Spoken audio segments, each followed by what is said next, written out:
Hi, welcome to DSS. This is Aaron Lamb speaking. I have been the video yearbook editor for the last year, and for approximately the next hour, I will be your guide as we look back at some of the best school events of the year. It's hard to believe that another year has passed. As always, it has been a very challenging year. A year of hard work, fun, and self-discovery all rolled together. There have been a lot of memorable events to look back on.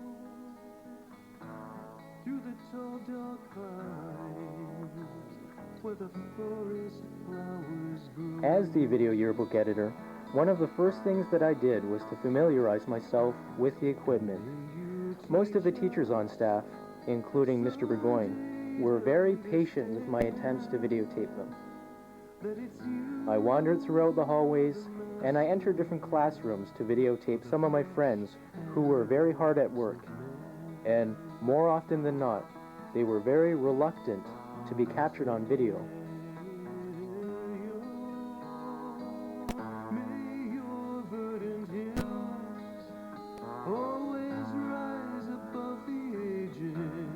Mr. Loram was one of my favorite teachers to bother in the hallways, because he would never fail to do something goofy for me in front of the camera.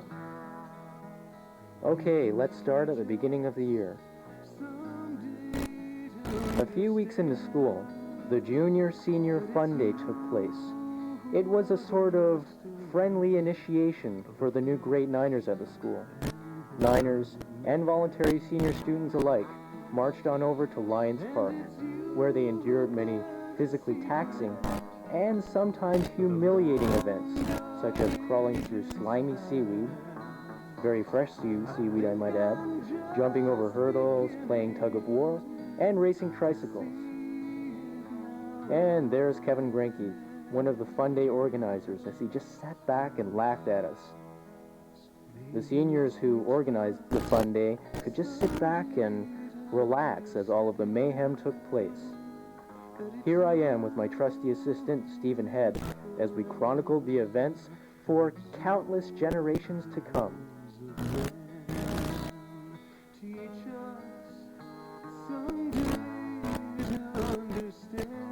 Enthusiasm ran wild that day, and I'm sure that it had absolutely nothing to do with the fact that we got to miss afternoon classes.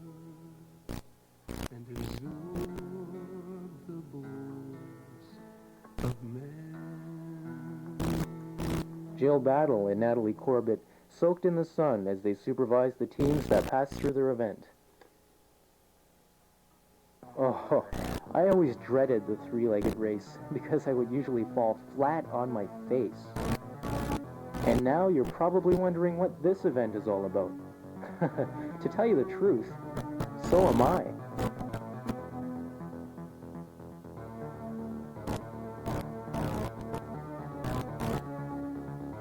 This is Kevin Egger as he stood by with some extra seaweed in case the racing course was getting too dry, and the hula hoop event went on nearby.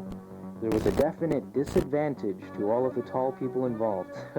I guess that counts me out. Louis Vecchi and many others got to practice their balancing act skills. And of course, Vice President Umberto Casillas was there for all of the action. Jackie Fenwick was one of the shyest people that I videotaped all year. She tried to avoid the camera at all cost. This was a very interesting event. Participants would spin around a baseball bat several times, and then they would stumble like drunkards in an attempt to recover their own shoes from a pile of everybody else's. And here's Chad Thorne imitating a person who had just written an English exam. Yes, it's a very accurate portrayal indeed.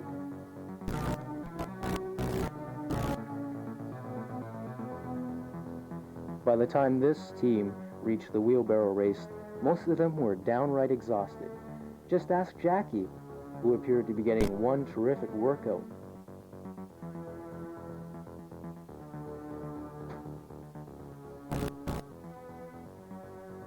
Patrick Fry Smith looked on with his regular enthusiasm, as did his sister, Amanda, who had just completed her grueling events for the day.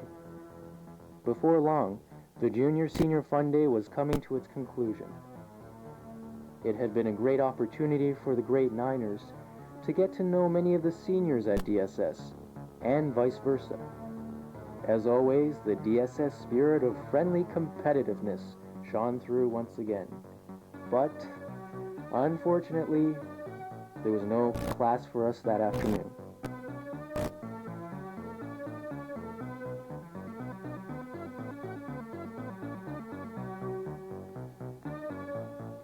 I was very excited about the idea of doing a video yearbook, partially because it had never been done in our school before, since I would be left responsible for creating the prototype DSS video yearbook. A lot of experimentation and trials and tribulations were required in order to get the job done. And right now I'd like to pause to thank Student Council for all of their support and for giving me so much artistic freedom in completing this project. Overall, this has been a very educational and a very enjoyable project, especially because there are so many interesting people at DSS. It was especially fun when I tried to videotape people who were as camera shy as Jill Battle.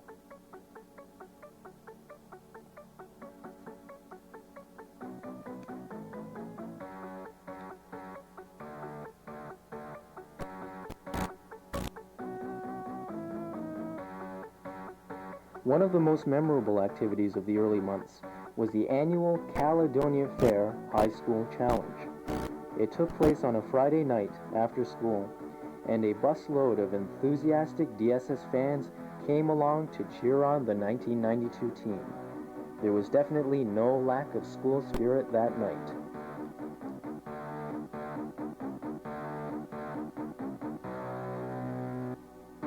Adele Baker and Amy Passmore took attendance, and then we were all off to the fair in grand school bus style.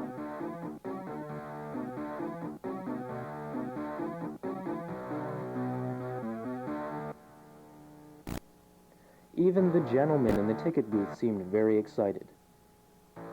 We all had a little bit of time before the high school challenge began to explore the different parts of the fair. There were plenty of attractions to see, but when the high school challenge began, the DSS cheering section was there, ready to scream full force. The DSS team was made up of some of the school's finest champions: Macho Man Wade Huffman, Umberto Casillas, Ken Davidson, Aaron Roberts, Angie Hunter, Tiffany Howard, and Allison Barnes. They had to endure many grueling events, including bobbing for apples and the dreaded 8-legged race. It was fun for me to actually be on the playing field as all of the action took place. Now, I'll admit that it was a bit rough being that close to it all. I mean, I kept getting bumped into and I kept getting showered in dust, but it was definitely worthwhile just to get that close to the excitement.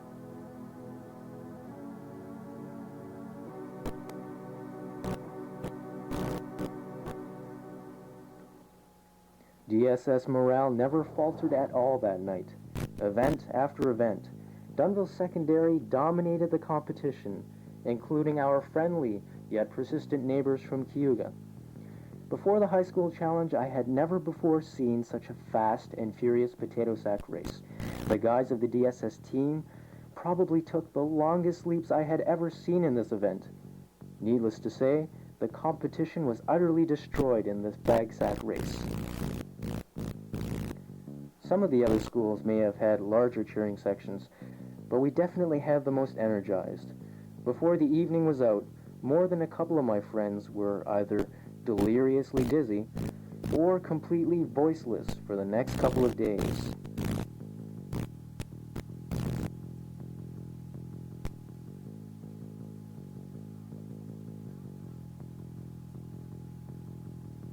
Our team did have some problems with the screwdriving event, which required precision over strength, but they once again took the lead in the wheelbarrow race. Wade Huffman and Angie Hunter were an incredible pair for this event. The following week, I had a chance to talk to Angie, and she told me that her hands were barely skimming the surface of the ground when she was the wheelbarrow.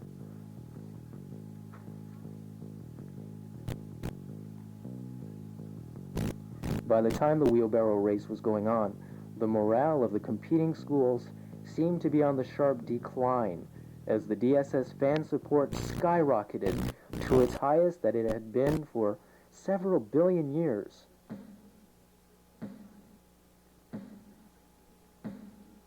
Soon, all of the events were over, and it was time for the judges to tally up the scores.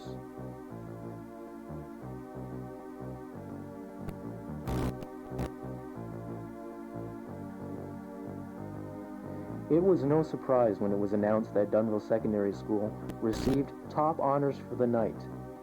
We came in first place for 6 out of the 8 events altogether.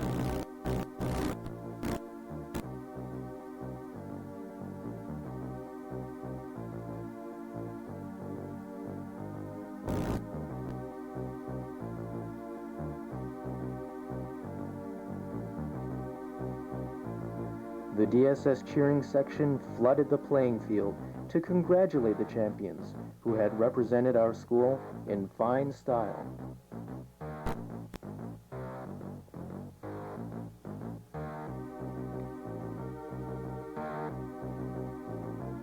For the rest of the evening, we all roamed around the Caledonia Fair to celebrate our victory, and we enjoyed ourselves for the remainder of one terrific night.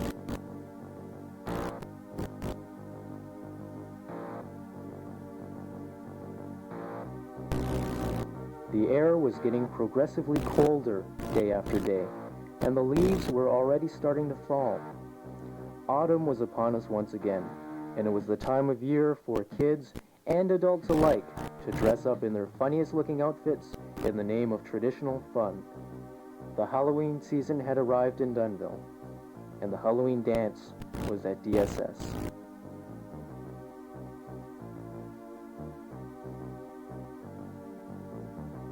Many of the people that I have talked to consider this dance to be the best one of the school year, besides prom. Gangsters Stephen Head and Kevin Kirchner agree with this. The Halloween dance was a showcase of student creativity.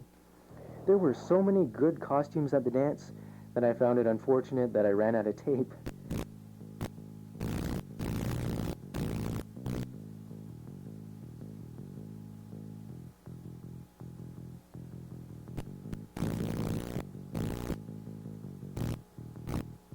Audrey Tuen was another one of those people I was talking about earlier who absolutely hates being videotaped.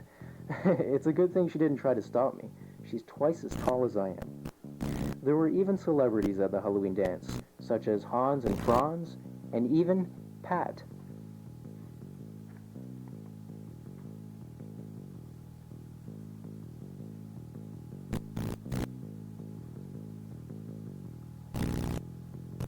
Most of the people at the dance who were safely hiding behind masks were not very shy at all to pose in front of the camera.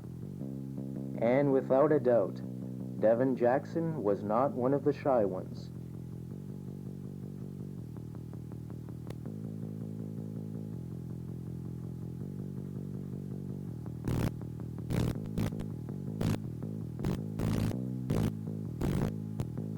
Laura Morrison was all pigtails and freckles, while Eric Squires came to the dance as actually I'm not sure. Ryan Taylor showed off some of his black belt skills as one of those Ninja Turtles.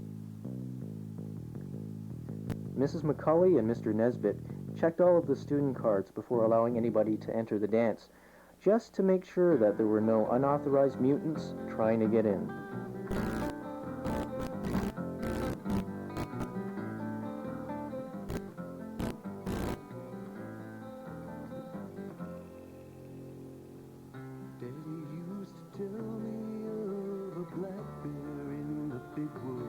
Mr. Dorland and the other supervising teachers seemed to be enjoying themselves as well, although none of them went so far as to actually get dressed up. It looked as though Carla Waterworth was ready to take on Al Capone himself. While these two mysterious young ladies watched their fellow ghosts and goblins come in to get involved in the fun.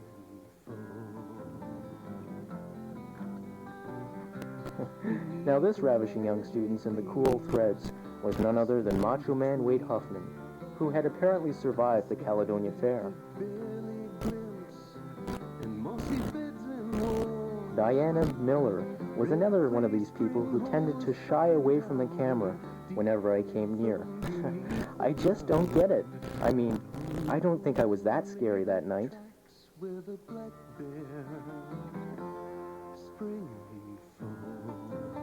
Partway through the dance, the lights of the gym were turned on for the annual costume parade contest.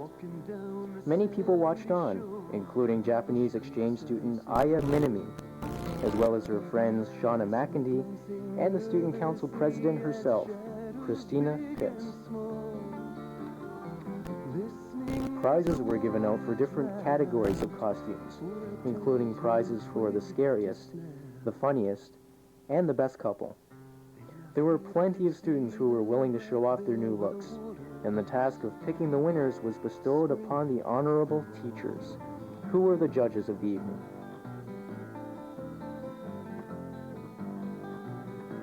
Giving a special performance was Ty Reedy and his friends, who did the OAC shuffle to the cheers of the crowd. I never did, but late at night when lamps were done with burning, in our little cabin, to my sleeping bag I'd crawl. In the cafeteria, pop and chips were sold by volunteers for the group Ontario Students Against Impaired Driving. As with all of us, Lincoln also thought it was a good idea. Stars that watched the spring and fall. Before the night was over, I was confronted by many students who were natural actors, including Sylvia Anderson, who tried to devour my camera lens, and Kevin Grinke, the guy who looks like John Tesh. Umberto Casillas and Lorraine Van Grieken topped off the evening with an encore performance of the OAC Shuffle. The next major event at Dunnville Secondary School was probably one of the most important of the year. Every November, graduates come back to the high school for one evening in order to be honored for their years of academic work at Dunnville Secondary.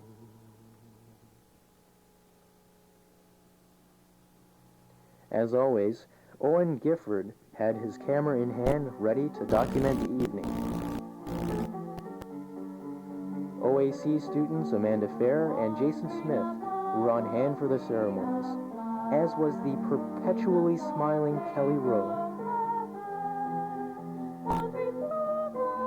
Tim Dashwood was there from Sheridan College, as were many other people that I had not seen since before the summer. With the exception of the year-end prom, most of these people would never again be this dressy in the halls of DSS. It's hard to believe that these were the same people who regularly attended classes in t-shirts and jeans. Everybody waited in the halls as preparations were made in the small gym to take group photos of the graduates.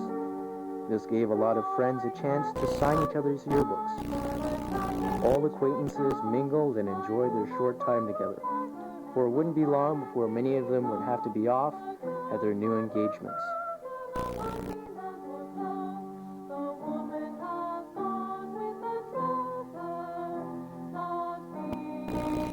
As well, yearbook editor Sherry Chesworth, as well as Mr. Toplaniski, had their cameras loaded and ready for shooting.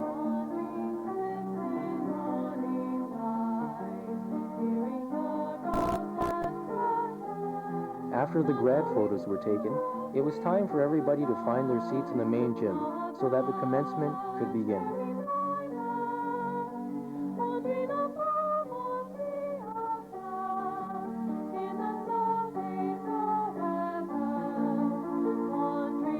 Many proud parents accompanied their sons and daughters to watch the ceremonies.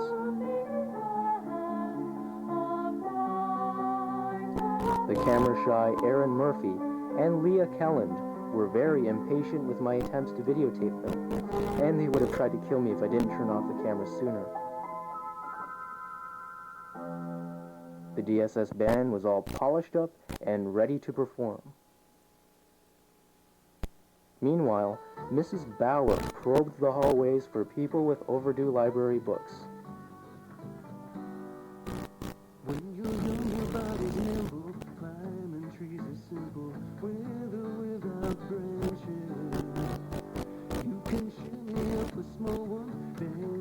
the sounds of the band, the DSS graduates took their seats in the front rows of the gym.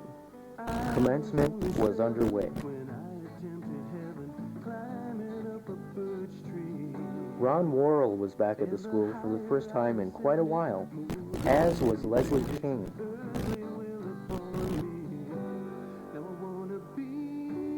Dan Mitchell couldn't resist at poking at least a little bit of fun at the ceremonies.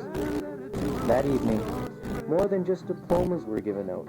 It was also a time to honor some of the DSS students who were receiving various scholarships and bursaries.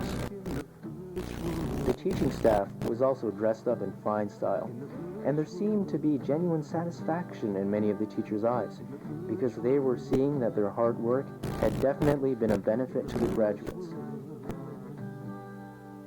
Also, honor awards and staff prizes were given to students from different grades. Many of these students wouldn't be graduating for years to come. By the act of climbing higher up, a spin they spire, then across the social. I was just like he was, doing just what he does in his black and white verse.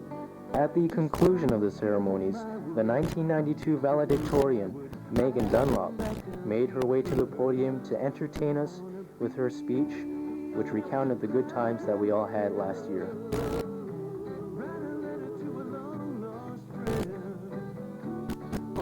At the commencement, more than just a few tears were shed with the memories of the hard work and the fun that had all been a part of life in Dunnville.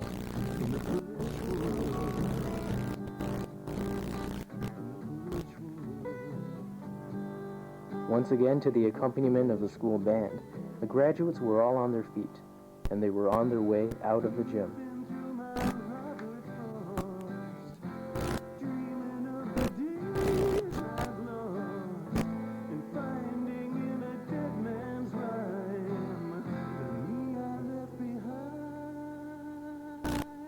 Afterward, there was a get-together in the cafeteria where people could talk about old times as well as new experiences.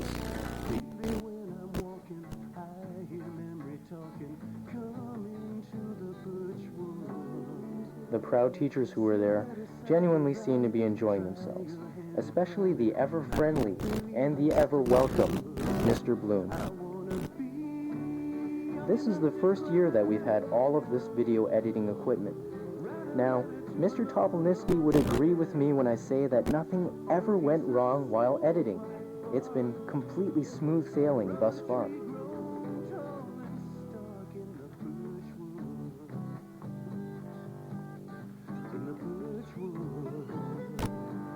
House nights, a chance for students at DSS to exercise their spirit of competitiveness against opposing house colors.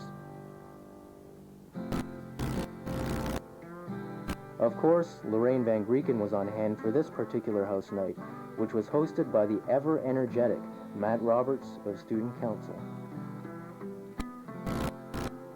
Daryl Toner was also on hand to take pictures for the yearbook, and Darren Druin offered his enthusiasm in the form of concerted yelps.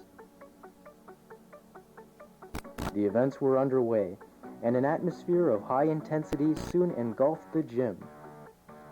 On-the-scene reporter Chad Bartlett took the group photos, and then the action continued.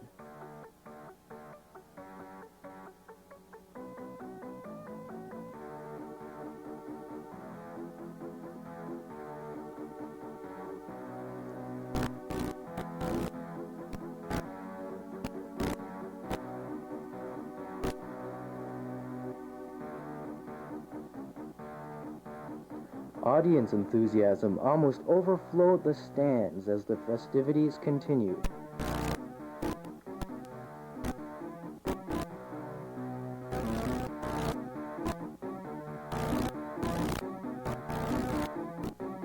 Admittedly, though, things did get a bit carried away.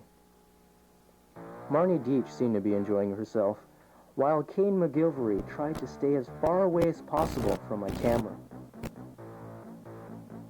Flo helped to anchor the tug-of-war event, and soon it was Gravity Mania.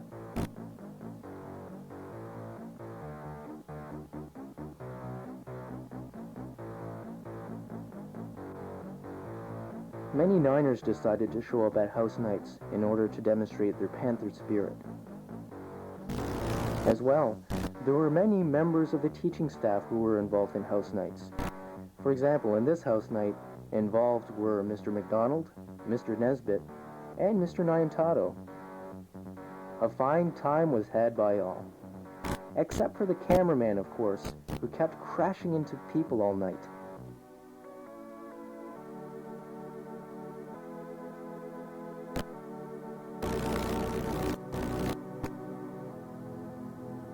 DSS has always taken great pride in its athletic programs, and I would like to dedicate this segment to the athletes of DSS.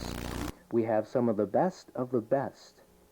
Our senior boys basketball team always put on a great show, especially when playing at the home gym, which is known as the Jungle. Fan support for the school team was never any problem at all. Whenever tickets were sold for students to be able to see a game, they sold like hotcakes. Fan support at DSS had a greatness of enthusiasm from the great numbers of students who came out to cheer.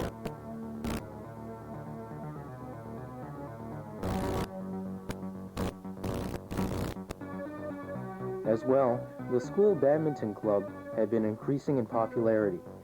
During weekly practices, the number of people who came out to participate often made for some very crowded gyms. Under the supervision of Mr. Vaughn and Mr. Dockrell, who really know their badminton, students got to practice their skills against one another. Many of the DSS badminton players had volunteered to compete in various tournaments with other schools, and quite often, these DSS players fared quite admirably against the competition.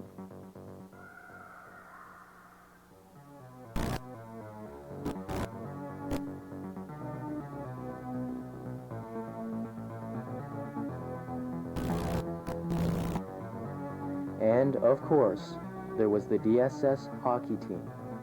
As with most of the sports teams at Dunnville Secondary, the hockey team played very well in competition during the school year. Occasionally, students were allowed to buy tickets so they could attend these games, and the attendance at these games was usually quite high. Whether faced with winning or losing, the DSS team always put up a good effort, and they always delivered a terrific show.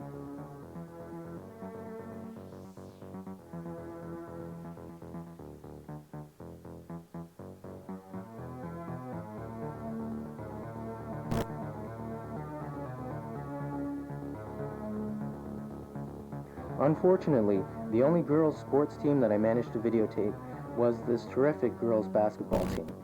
Now, I had originally planned to capture the girls' soccer team on tape, but I was so busy with my schedule that I simply didn't have the time. Out of all of the sports events that I attended during the year, I think that this was probably the best in terms of fan enthusiasm. For the entire game, the crowd screamed at the top of its lungs in support of Dunnville. I rarely ever saw such a hyper crowd of people at DSS.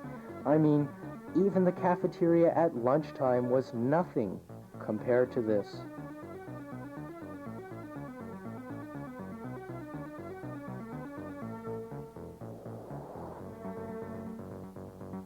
Actually, come to think of it, the crowd reaction during this particular boys volleyball team game was probably just as wild.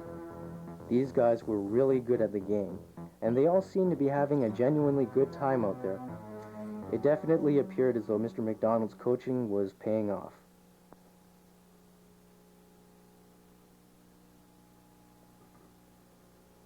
The DSS fans brought anything they could in order to make noise, including pots and pans, and even air horns. Darren Medill led his part of the cheering section as the DSS Panther pounced about in support of the team.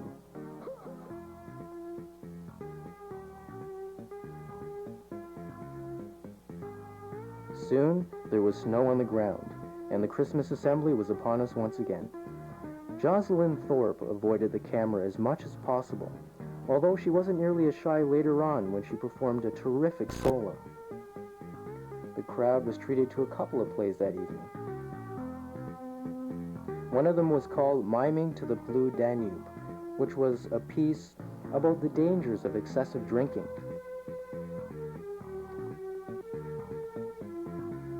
The other play was called Prince Harold, and it featured a large cast that presented a medieval tale of a bumbling prince, played by Mike Barrick, who had to overcome his fears in order to rescue a princess from the clutches of a dragon. Along the way, he met many humorous characters who were all performed effectively by the cast members. There was also great music by Matt Roberts and by the Potts vocal group, which was conducted by Mr. Herkis.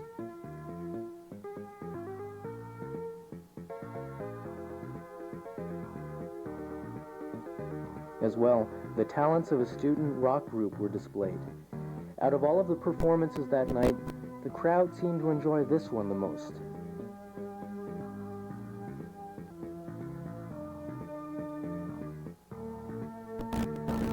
The winter season was a very busy time at Dunnville Secondary School. Different events took place over the course of 1 week during the Winter Carnival.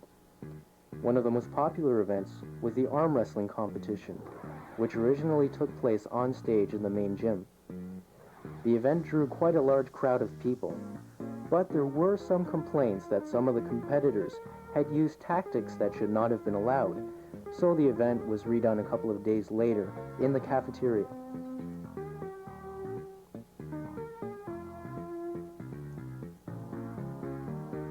Also in the cafeteria, the eating contest took place. The event was organized by Owen Gifford.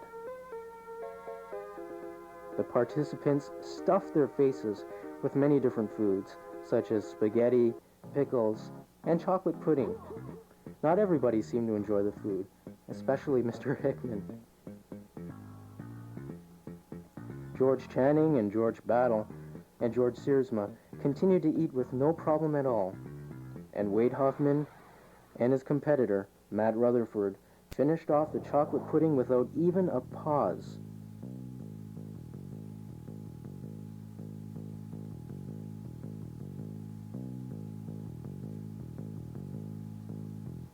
To tell you the truth, I felt kind of sorry for Owen, who had to clean up the mess. Next was the gong show, which gave students a chance to show off their special talents. One of my favorite acts was Joe Roberts' rendition of a guy who had too much helium for lunch. The special education staff was getting into the summer spirit early this year, as they were decked out in their coolest California threads. And of course, there was the winning performance to the song YMCA. The crowd went crazy, and it was obvious that this group was destined to win the competition.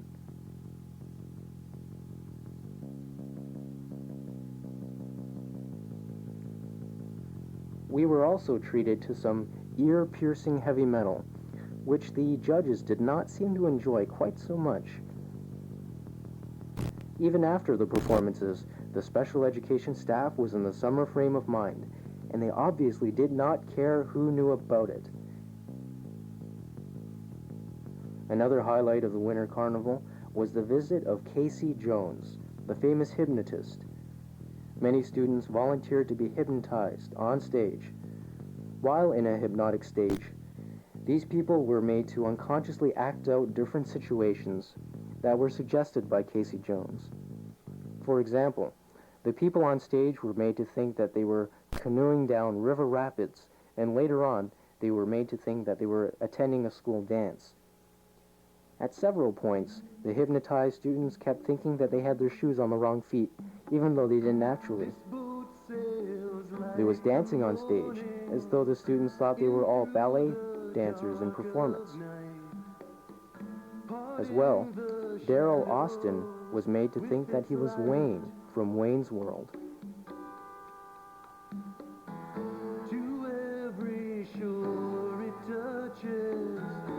A little bit later on, there was even a breakdancing performance led by Ty Reedy.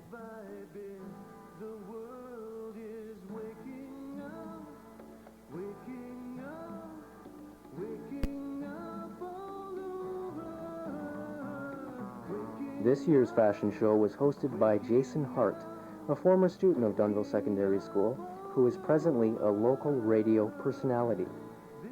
Many students walked up and down the lane as they showed off different fashions that could be bought in different stores from the Dunnville area. The models showcased a wide variety of fashions, from the extremely dressy to the extremely casual. It was a lot of fun to see how sophisticated many of the students looked while they were up there. Many of them appeared to be perfectly fit for the role of being a model. During the halfway break, door prizes were given out to the people with the right tickets, and then the show continued.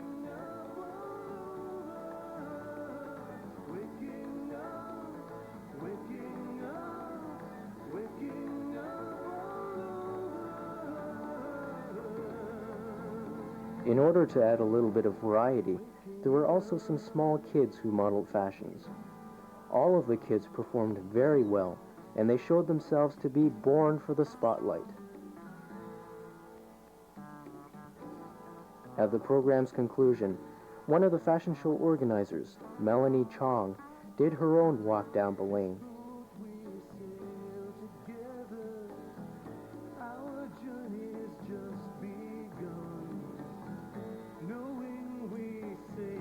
Another one of the organizers was Mrs. McEntee, who worked very hard with Melanie and with the models in order to make the night such a huge success. Mike Sanders munched on his sandwich as he awaited the arrival of a very distinguished guest at Dunnville Secondary School. The guest was none other than Ken Danby, the famous photorealist painter. Local environmentalist Pat Potter helped to arrange Ken Danby's visit, as did her daughter, Patty. My OAC art class had studied many of Mr. Danby's artworks, and believe me, they were visually stunning. I was very excited about meeting the artist behind the brushstrokes, whose work was well known within the school. One of my art teachers, Mrs. Woods, was hysterically excited about meeting Mr. Danby, and she could barely contain her enthusiasm for the entire week.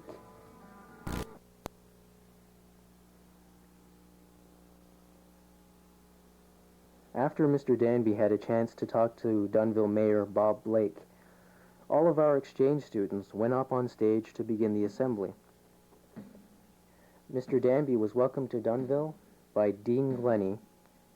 Then exchange student Monica Galveo did an introductory speech on behalf of DSS.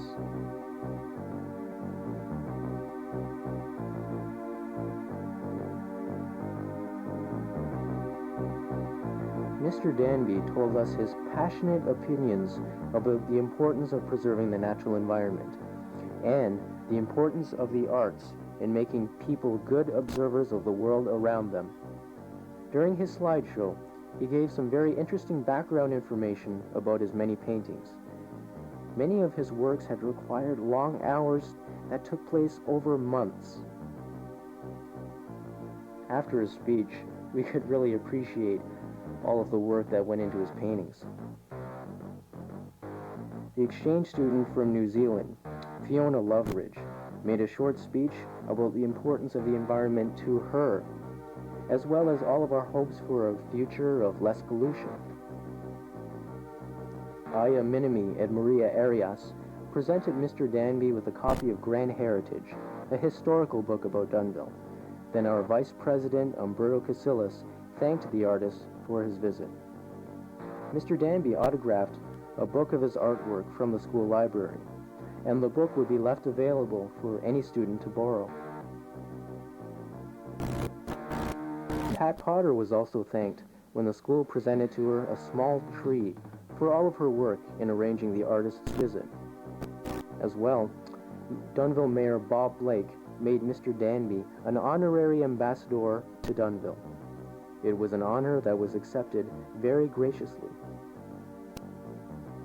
There were many enthusiastic fans of Mr. Danby's artwork, and he took some time out to sign numerous autographs, including mine. Different people from the news media were also present at the school, including photographers for the Hamilton Spectator and the Dunnville Chronicle.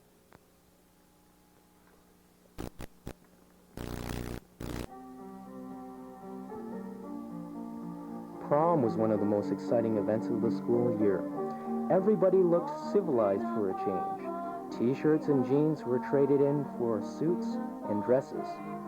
The students all arrived in fine style, and all of the decorations by the prom committee were outstanding.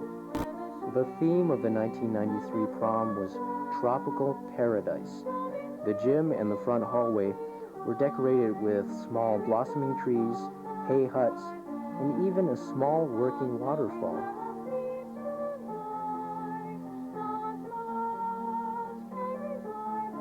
Patty Hayes and Ryan Lamb arrived early for the celebrations, and Jim Bursaw definitely looked ready to have a good time. Mr. Topolniski of the photography department was responsible for taking the terrific prom pictures that night. All of the shots could be bought in the photography room during the next couple of weeks. The pictures turned out very well, and they were definitely worth getting.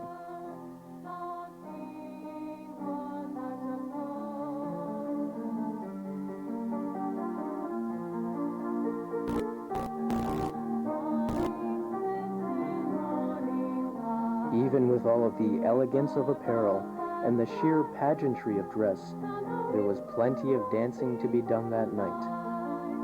There was a terrific DJ at the prom who was so kind as to play a good number of slow songs.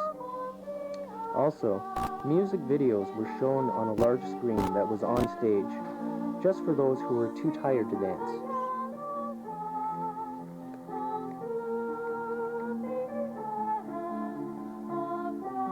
Later on in the evening, snacks were set out by the caterers, including a cake that read Tropical Paradise.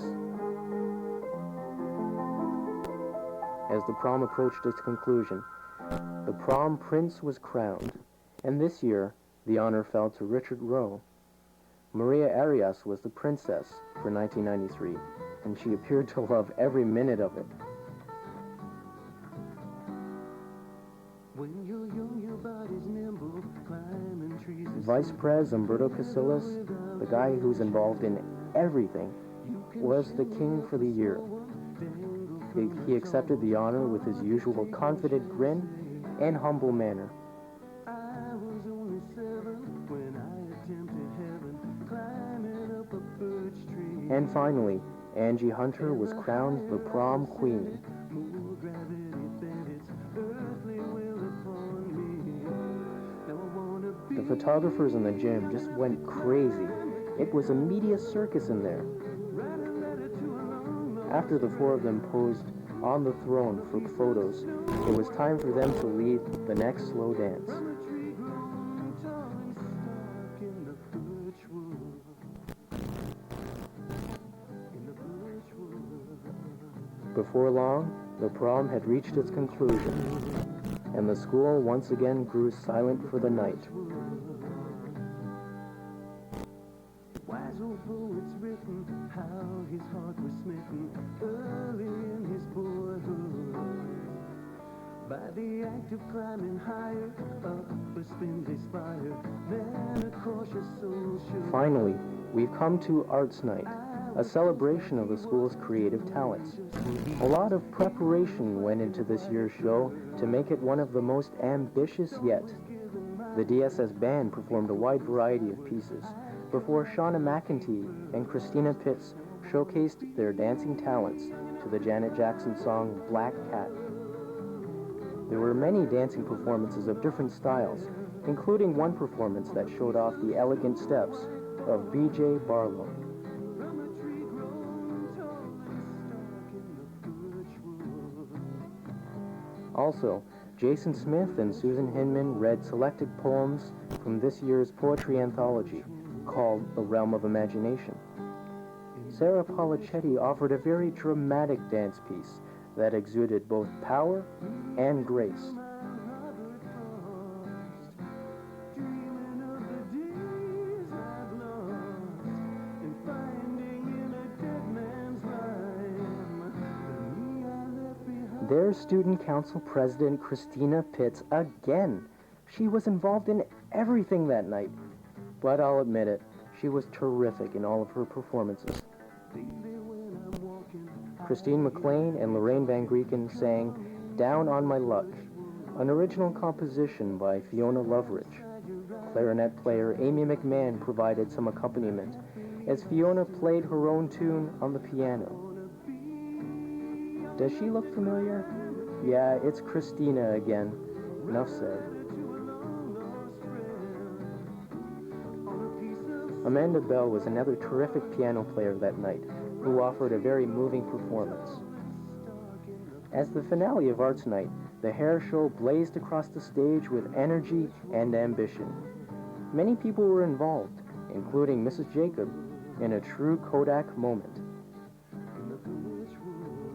Different hairstyles and fashions were showcased to music and dance.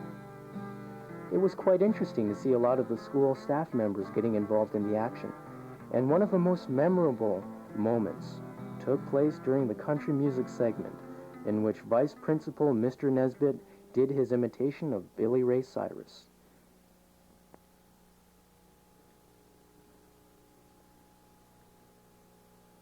For fans of more heavy music, there was a segment of the hair show in which students with rather unique haircuts slam danced around the stage. And there was also a skit based on the popular Phantom of the Opera. Arts Night was also special because it marked the return visit of Tim Smith to Dunnville Secondary School. It was a night when all of the difficult organizing and hard rehearsing finally paid off.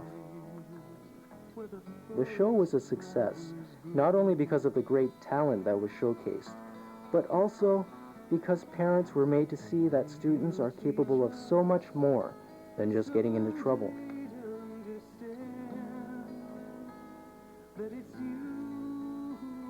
During this school year, there were plenty of good times to balance all of the hard work and all of the hardships. But what is important is that we have each grown in our own capacities to help us deal with the coming seasons. The months always come around again, but the same moments come but once.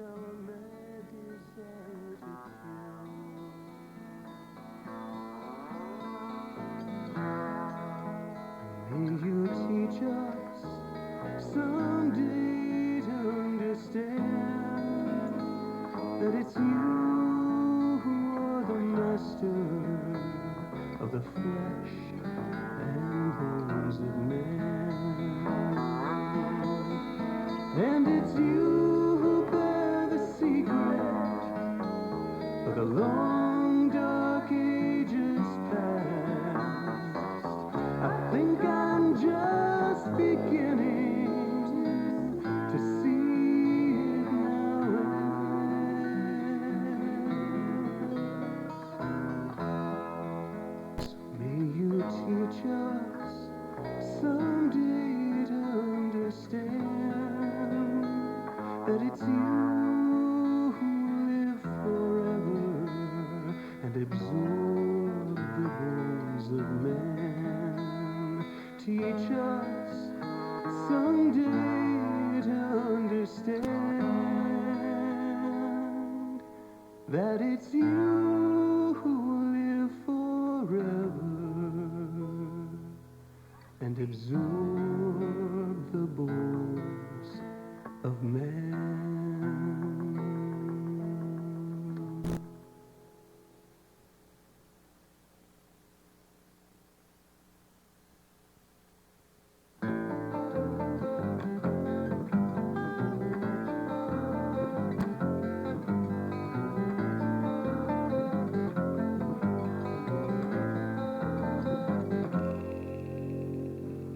Daddy used to tell me of a black bear in the big woods, a legend in my boyhood mind, looms so vast and tall, profound beyond my wildest dreams, in uncounted shades of green.